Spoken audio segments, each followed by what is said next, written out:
د پښتو زده کړې درنو مینوالو سلامونه او ښې چارې. په تېره اوله ویډیو کې پښتو ABC یا الفبا موږ درو پیژندل او هغه ویډیو بیا هم تاسو کتلی سئ.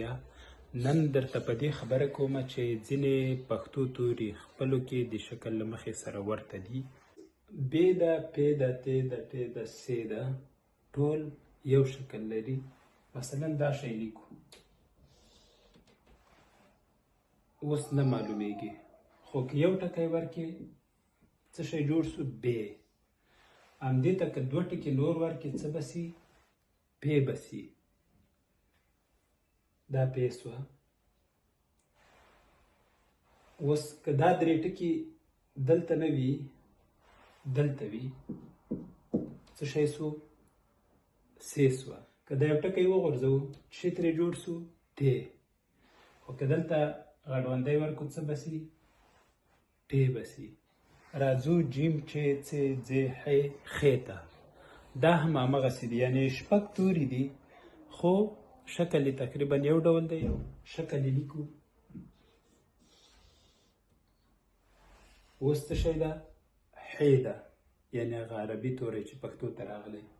که پاس ټکی ورکړو څه به ترې جوړ سي؟ خ. خ به سي.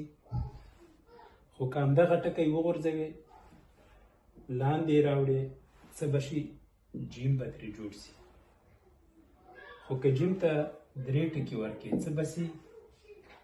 چ به ترې جوړه سي، لکه چای کې چې راځي. خو همدا درې ټکي بره ویسې څ به ترې جوړه سي، څ. او که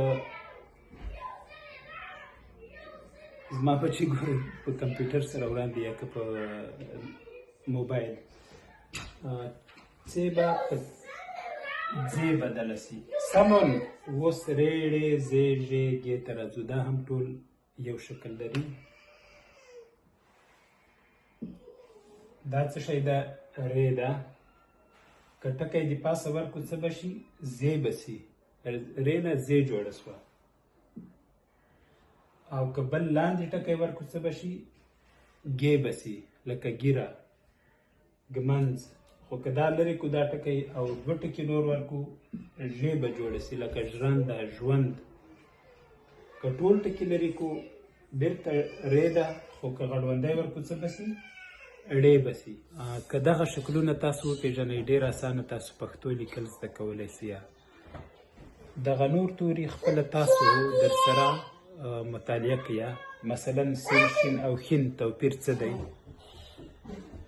یا عین او غین توپیر څه دی؟ نون او نون توپیر څه دی؟ بله ویډیو کې هم پر عربي تورو خبرې کوو چې پښتو ته راغلي.